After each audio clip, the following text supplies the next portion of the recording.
A'udzubillahi minasyaitonirrajim. Bismillahirrahmanirrahim.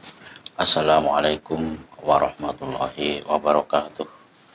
Alhamdulillah wa syukurillah wa la hawla wa la quwata illa billah, amma ba'du.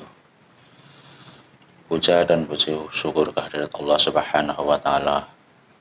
Alhamdulillah kita diberikan kesempatan nikmat iman, Islam, dan kesempatan salawat dan salam kita haturkan kepada junjungan Nabi Agung Muhammad Sallallahu Alaihi Wasallam yang kita harapkan syafaatnya kelak di yaumul qiyamah. Allahumma amin. Alhamdulillah pada kesempatan malam hari ini masih bisa membaca buku bestseller 37 masalah populer dari Kiai Haji Abdul Somad LCMA, yang kesempatan hari ini sudah sampai ke masalah ke-21, yaitu sholat qobliyah Jumat. Dalil pertama, setiap sholat fardu diawali 2 rakaat sholat sunnah. Hadis riwayat Ibnu Hibban dari Abdullah bin Az-Zubair dinyatakan sahih oleh Syekh Nasiruddin Al-Albani dalam As-Silsilah As-Sahihah. Komentar Syekh At-Tiyah Syakor, hadis ini secara umum menunjukkan disyariatkannya sholat 2 rakaat sebelum sholat fardu Jumat. Tidak ada dalil lain yang mengkhususkan hadis ini. Tidak dapat dikatakan bahwa hadis ini khusus untuk sholat fardu selain sholat Jumat, karena ketika Rasulullah Shallallahu Alaihi Wasallam keluar rumah akan melaksanakan sholat Jumat, beliau tidak sholat 2 rakaat sebelum naik mimbar. Karena hadis yang bersifat umum tidak dapat dikhususkan kecuali ada larangan khusus. Larangan melaksanakan salat 2 rakaat atau 4 rakaat setelah zawal tergelincir matahari sebelum azan untuk khutbah, tidak ada larangan seperti itu. Catatan Fatwa Al-Azhar 9 halaman 11. Dalil kedua dari Abdullah bin Mughaffal Al-Muzani, sesungguhnya Rasulullah Shallallahu Alaihi Wasallam bersabda, antara 2 seruan ada salat. Beliau ucapkan 3 kali. Hadis riwayat Al-Bukhari dan Muslim.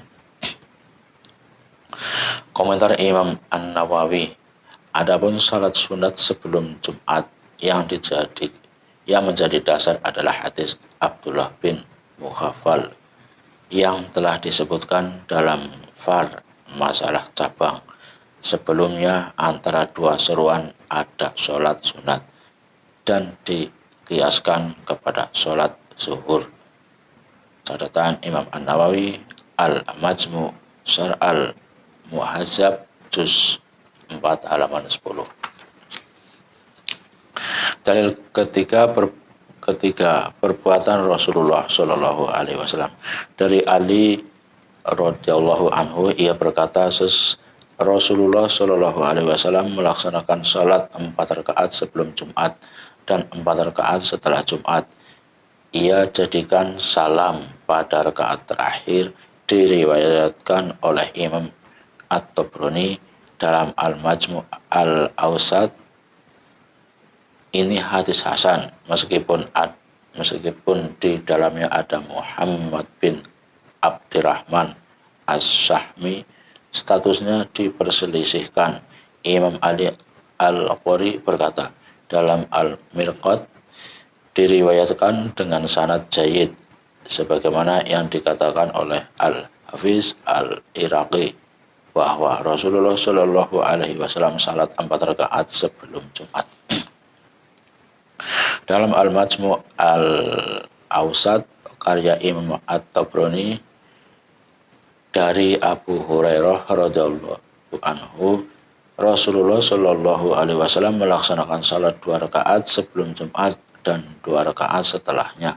Al-Hafiz Ibnu Hajar Al-Asqalani menyebutkan hadis ini dalam kitab At-Talkhis dalam komentar, maka ini hadis sahih atau hadis hasan menurut kaidah Al-Hafiz yang masyhur. Dalil keempat, perbuatan Abdullah bin Mas'ud. Dalam asar dari Ibnu Mas'ud dalam sanad sahih disebutkan bahwa Abdullah bin Mas'ud salat 4 rakaat sebelum Jumat dan 4 rakaat setelah Jumat. At-Tirmizi menyebutkan dalam kitab Jami'iyah, Abdullah bin Mas'ud memerintahkan orang banyak melaksanakannya dan mengajarkannya kepada mereka. Disebutkan juga dalam Iqfa al-Fitan ala ila as-Sunan karya Hakim al-Hindi Ashraf Ali At-Tahawani. Dalam Nas Ar-Rayah disebutkan Abdullah bin Mas'ud memerintahkan kami melaksanakan sholat 4 rakaat sebelum Jumat dan 4 rakaat setelah Jumat. Diriwayatkan Abdul Razak dalam Musannafnya. Dalam Ad-Dirayah disebutkan para periwayatnya adalah orang-orang terpercaya, Sekoh. Dalam Asar As-Sunan sanadnya sahih.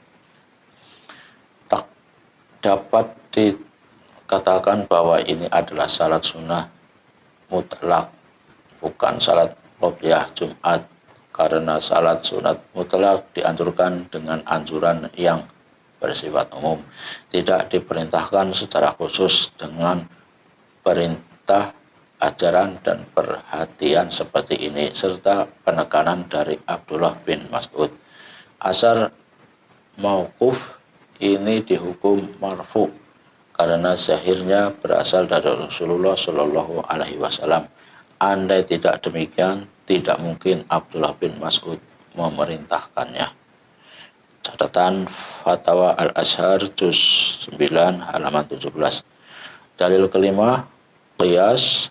Dalam Sahih Al-Bukhari disebutkan bab salat setelah salat dan sebelumnya. Komentar Al-Hafiz Ibnu Hajar Al-Asqalani, Imam Al-Bukhari tidak menyebutkan sedikit pun tentang salat sebelum salat Jumat. Ibnu Al-Munir berkata dalam Al-Hasiyah, seakan-akan Imam Al-Bukhari menyatakan bahwa dasarnya asal salat zuhur dan salat Jumat itu sama, hingga ada dalil lain yang membedakannya, karena salat Jumat itu pengganti salat zuhur. Al-Hafiz melanjutkan, Ibnu At-Tin berkata, tidak disebutkan salat sebelum salat Jumat dalam hadis ini. Mungkin Imam Al-Bukhari menetapkan salat qobliyah Jumat berdasarkan qiyas. Salat Jumat dikiaskan ke salat zuhur selesai. Dikuatkan As-Sin Al-Munir, Imam Al-Bukhari menyamakan antara salat Jumat dan salat zuhur dalam hal salat sunahnya, sebagaimana Imam Al-Bukhari menyamakan antara dan makmum,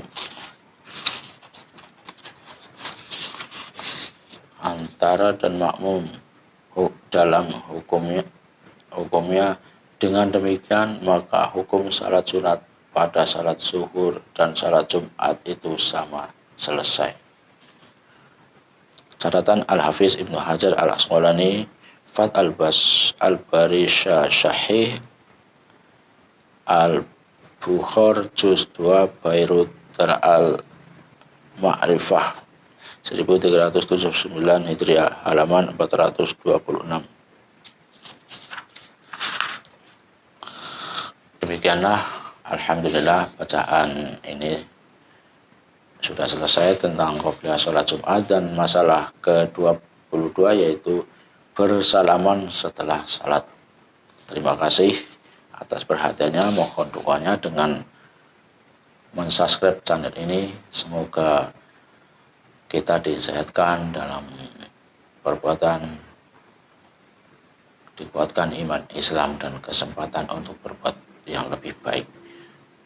Dari saya cukup sekian. Wabillahi taufiq wal hidayah. Wassalamualaikum warahmatullahi wabarakatuh.